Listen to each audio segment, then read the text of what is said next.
വിദ്യാസാഗർ ഗുരുമൂർത്തി, ഇവിടെ പലസ്തീന് വേണ്ടി digital സത്യാഗ്രഹമാണ് CPM ആഹ്വാനം ചെയ്തിരിക്കുന്നത്.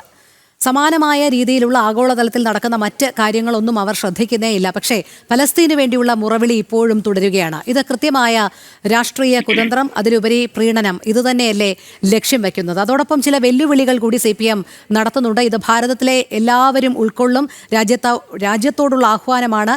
ഇതുമൂലം മൈക്രോസോഫ്റ്റ് ശ്രദ്ധിക്കും, ഇതെന്ത് സംഭവിച്ചു എന്നതടക്കമുള്ള കാര്യങ്ങൾ മൈക്രോസോഫ്റ്റിന് വലിയ ഇളക്കം തട്ടും എന്നുള്ള രീതിയിലാണ് അവർ പ്രത്യാശയും കൂടി പ്രകടിപ്പിക്കുന്നത് ഈ ഒരു സമര മാർഗം തുടർന്ന്. വലിയ സാഹിത്യകാരന്മാരുടെ ഭാഷയിൽ പറഞ്ഞാൽ communist party of India is providing a comic relief to the public of India, the people of India. ജനങ്ങൾക്കൊരു വിനോദമാണ് കമ്മ്യൂണിസ്റ്റ് പാർട്ടി ഓഫ് ഇന്ത്യ മാർക്സിസ്റ്റിന്റെ പല തീരുമാനങ്ങളും, വിശേഷിച്ച് ഈ മാതിരത്തെ ഓരോ പൊട്ടത്തരങ്ങൾ പറയാം. അതായത് ഞാൻ ഈ വാർത്ത വായിച്ചിട്ട് ചിരിച്ചുപോയി. Digital strike against surveillance capitalism. അതായത് US വി ആർ വാച്ചിങ് എന്നുണ്ട്. അഫ്ഗാനിസ്ഥാനിലെ ഒരു പേപ്പർ വിതരണം ചെയ്യുന്നല്ലോ, ഞങ്ങൾ നോക്കുന്നുണ്ട് ഞങ്ങളുടെ പരിപാടി എത്രത്തോളം ഉണ്ട്. അപ്പൊ അമേരിക്കൻ ക്യാപിറ്റലിസ്റ്റിനെ ഫലപ്രദമായി തടയാൻ വേണ്ടിയിട്ട് ഭാരതത്തിൽ സഖാവ് MA ബേബിയുടെ നേതൃത്വത്തിൽ അതികഠിനങ്ങളായ പദങ്ങൾ ഉപയോഗിച്ചുകൊണ്ട് പ്രസംഗങ്ങൾ നടത്തും. അത് മനസ്സിലാവാതെ ഇസ്രായേലിന്റെ പ്രൈം മിനിസ്റ്റർ കുഴഞ്ഞു വീഴും. അതുപോലെ US-ന്റെ നേരിട്ടുള്ള കടന്നുകയറ്റം തടയാൻ വേണ്ടി അവിടെ പോയിട്ട് കൊടുങ്കാറ്റ് വിതച്ചിരിക്കുകയാണ് അക്ഷരാർത്ഥത്തിൽ നമ്മുടെ മുഖ്യമന്ത്രി. കൊടുങ്കാറ്റ് പ്രളയം 45 മിനിറ്റ് കൊണ്ട് ഒരു നഗരം തന്നെ കാണാതായി എന്നൊക്കെയാണ് പറയുന്നത്. ഞാൻ പറഞ്ഞതിന്റെ അർത്ഥം എന്താ വെച്ചാൽ, ഒരു രാഷ്ട്രീയ ഭാരതത്തിൽ ഒന്നും ചെയ്യാനില്ലാത്ത ഒരു പാർട്ടി ഉണ്ടെങ്കിൽ അത് communist party of India Marxist ആണ്. അപ്പൊ എന്താ ചെയ്യാ? നിലനിൽക്കണം. വലിയ വലിയ കെട്ടിടങ്ങളുണ്ട് എല്ലാ സ്ഥലത്തും. രാജ്യത്തിന്റെ പല ഭാഗങ്ങളിലായിട്ട് കോടാനുകോടി രൂപ ചെലവഴിച്ച് നിർമ്മിച്ച പല കെട്ടിടങ്ങളുണ്ട്. ഈ അടുത്ത കാലത്ത് നമ്മുടെ തിരുവനന്തപുരത്ത് ഗംഭീരമായിട്ട് നമ്മുടെ ലുലുമാൾ തോറ്റു പോകുന്ന പോലത്തെ ഒരു സാധനം ഉണ്ടാക്കി വെച്ചിട്ടുണ്ട്. ഇതിനൊക്കെ മെയിൻ്റനൻസ് ഉണ്ട്. നമ്മൾ മനസ്സിലാക്കേണ്ടത് ഇതിനൊക്കെ മെയിൻ്റനൻസ് ഉണ്ട്. ചുമ്മാ അവിടെ ഇരുന്ന വിപ്ലവം എന്ന് പറഞ്ഞാലൊന്നും പൈസ വരില്ല. അതിന് ആരെ സപ്പോർട്ട് ചെയ്യണമോ അവരെ സപ്പോർട്ട് ചെയ്യണം. സത്യം പറഞ്ഞാൽ ഹുണ്ടിപ്പണം കൊണ്ട് ജീവിച്ചു പോകുന്ന ഒരു പാർട്ടി എന്ന് പറഞ്ഞാലും വലിയ തെറ്റൊന്നും ഉണ്ടാവില്ല. അത്തരത്തിലേക്കുള്ള ഒരു എന്താ പറയാ, ഒരു മീൻസ് ഓഫ് ഇൻകം ആണ് അവരെ സംബന്ധിച്ച് ഇസ്ലാമിക ശക്തികളെ പ്രീണിപ്പിക്കുക എന്നുള്ളത്. അതിന് എത്രത്തോളം ആരിഫ് ഹുസൈൻ അല്ല, രവിചന്ദ്രനല്ല, ആര് യുക്തിവാദം പറഞ്ഞാലും CPM അത് നിർത്താൻ പോകുന്നില്ല. കാരണം CPM-ന്റെ ലക്ഷ്യം എന്ന് പറയുന്നത് നിലനിൽപ്പിന്റെ രാഷ്ട്രീയം മാത്രമാണ്. വിപ്ലവം തോക്കും ഇവരൊക്കെ തുടങ്ങിയത് എങ്ങനെയാ വെച്ചാൽ വീട്ടിൽ നിന്ന് ആധാരവും പണയം വെച്ച് തുടങ്ങിയ ആൾക്കാരാണ്.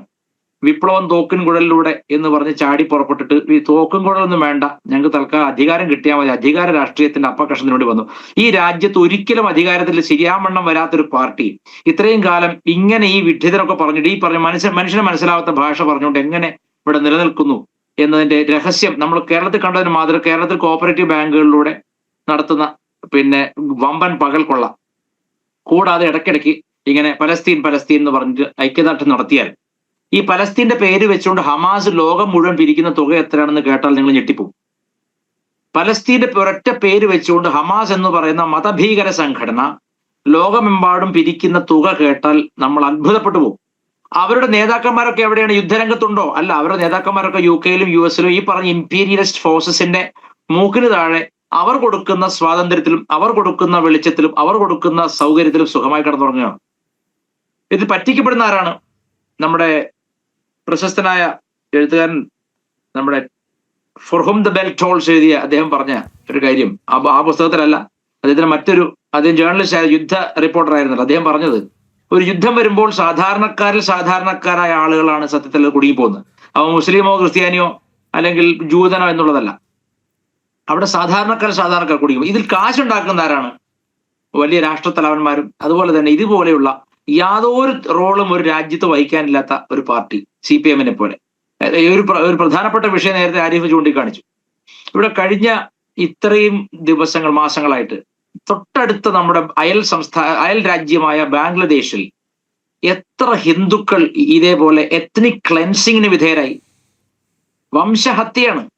ഒരു CPM നേതാവ് പറഞ്ഞോ ഈ കാണിക്കുന്നത് ശുദ്ധ തെമ്മാടിത്തരമാണ്, അവിടുത്തെ ന്യൂനപക്ഷമായ ഹിന്ദുക്കളെ ഇങ്ങനെ ക്രൂരമായി ഉപദ്രവിക്കുന്നത് അപലപനീയമാണെന്ന് പറയാൻ അവർക്ക് പറ്റുമോ? അല്ലെങ്കിൽ അതിനെതിരെ ഒരു പ്രൊട്ടസ്റ്റ് ഈ തോതിൽ പലസ്തീന് വേണ്ടി നടത്തുന്ന തോതിൽ നടത്താൻ അവർക്ക് പറ്റുന്നുണ്ടോ? എന്തുകൊണ്ട് പറ്റുന്നില്ല? ഹിന്ദുക്കളുടെ കയ്യിൽ പൈസയില്ല.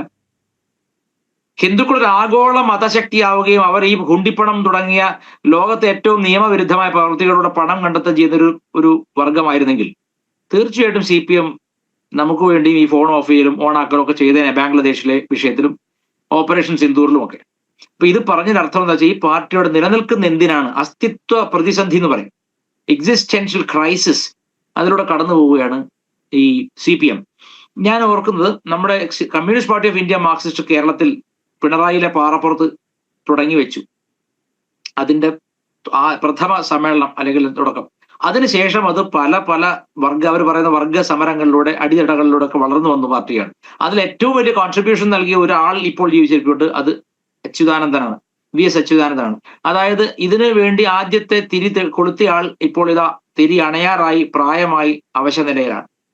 അദ്ദേഹത്തിന്റെ പോക്കോടുകൂടി ഈ പാർട്ടി യാതൊരു പ്രസക്തി ഇല്ലാതായി തീരുകയും വെറും ഉദരംഭരികളുടെ ഈ വായിലിട്ട് അക്ഷരം ചവച്ചു തുപ്പുന്ന ഈ P രാജീവിന്റെയും ഈ MA ബേബിയുടെ ഒക്കെ ആളുകൾ മാത്രം ഭരിക്കുന്ന വെറും ഇസ്ലാമിസ്റ്റിന്റെ സെക്കൻഡ് ഫിഡിൽ ടു സമ്പൺ, ഈ വെറുതെ കുഴലൂത്തുകാരായിട്ട് ഈ ഇസ്ലാമിക ശക്തികളുടെ കുഴലൂത്തിൽ മാറും.